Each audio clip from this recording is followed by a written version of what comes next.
Alors, le 19e point, ce sont des référendums sur des sujets clés qui méritent un large débat national. Il y a peut-être certains sujets dont je n'ai pas parlé, et peut-être que ça vous a surpris. Il y en a que j'ai délibérément mis de côté. Il y en a trois. Trois sujets clés. En tant que président de la République, j'organiserai 3 référendums au cours du quinquennat qui donneront ensuite lieu, d'abord 3 des grands débats nationaux qui donneront lieu à 3 référendums. D'abord, un débat sur la politique énergétique de la France. Je l'ai déjà dit, je me suis déjà exprimé là-dessus. Pourquoi ça ? Bien parce qu'il y a parmi nous des gens qui sont pour le nucléaire. Il y en a qui sont contre le nucléaire. Il y en a qui ont une position ambivalente. Je rappelle à tous ceux-là que, selon le modèle qui est le mien, celui du Conseil national de la résistance, selon celui de l'appel du 18 juin 1940, lorsque Charles de Gaulle a appelé les Français à la résistance, il ne leur a pas dit la France a perdu une bataille, mais n'a pas perdu la guerre. Poursuivons la résistance. Il n'a pas mis un codicille en disant et fermons les houillères du bassin de Lorraine. Parce que, comme dit l'Ecclésiaste dans la Bible, il y a un temps pour tout. Il y a des priorités. Et c'est justement l'un des pièges auxquels nous attendent les européistes. C'est justement de semer des débats de division pour que les Français se déchirent sur l'accessoire. Ils adorent ça, les Gaulois. Ça fait quand même, depuis Bibracte, ça fait quand même 2000 et quelques années. Ça fait 2000 combien ? 2053 ans. Ça fait 2053 ans depuis Bibracte que les Français adorent se déchirer sur l'accessoire plutôt que se concentrer sur l'essentiel. Donc, eh bien, nous disons d'abord, nous faisons, et puis ensuite on débattra. D'ailleurs, quand vous connaissez bien les sujets, vous vous apercevez que ce sont des sujets très compliqués, qui nécessitent de se réfléchir à tête reposée. À vrai dire, tout le monde sait à peu près qu'on ne peut pas sortir du nucléaire rapidement. Même d'ailleurs, l'ELV propose une sortie sur une vingtaine d'années, parce qu'il y a des contraintes de toute nature qui paient qu'on ne peut pas. Voilà, c'est comme ça, le parc étant ce qu'il est, on ne peut pas sortir immédiatement. Donc, de toute façon, toute idée de réflexion de sortir de l'industrie nucléaire ne peut se faire que sur moyenne ou longue période. Mais ça ne veut pas dire qu'il ne faut pas le faire.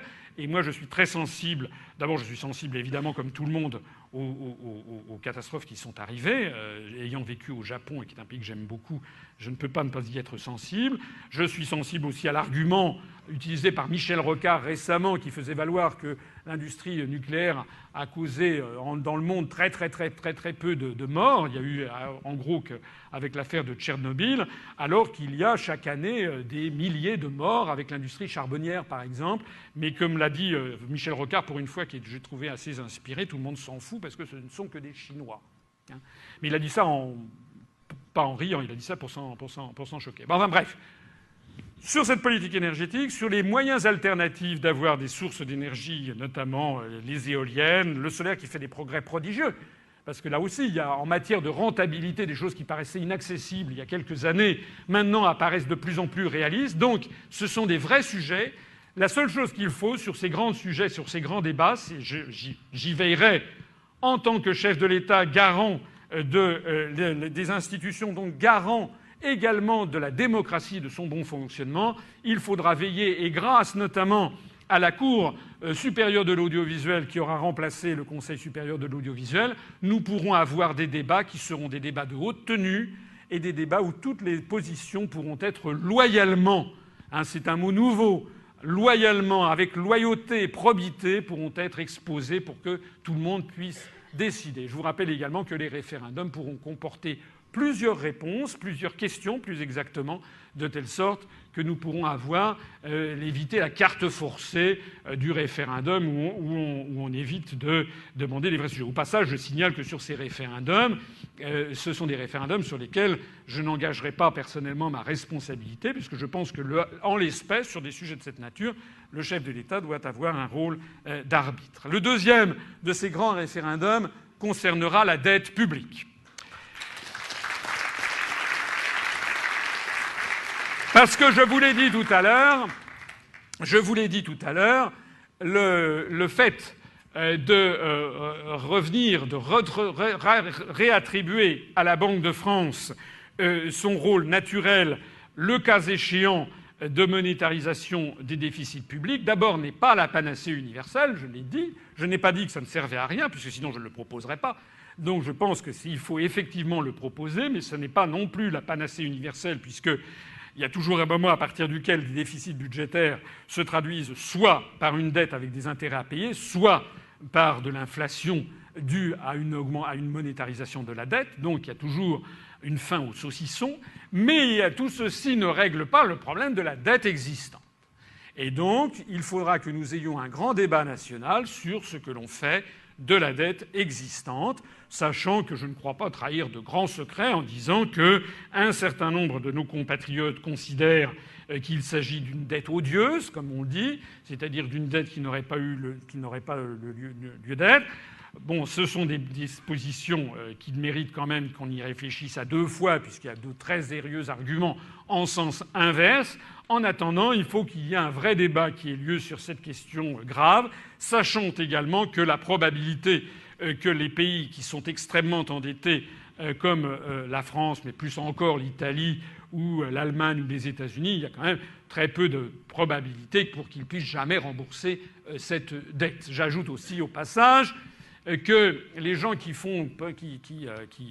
nous font, comment dirais-je, peur sur les questions de la dette et sur lesquelles il faut ne pas sortir de l'euro, il y a quelque chose que j'ai trouvé assez drôle récemment dans la presse. On nous explique qu'il ne faut pas sortir de l'euro parce qu'on va avoir un franc qui va se déprécier considérablement et les dettes seront en euros, donc nos dettes seront beaucoup plus chères, donc c'est effrayant. Bon.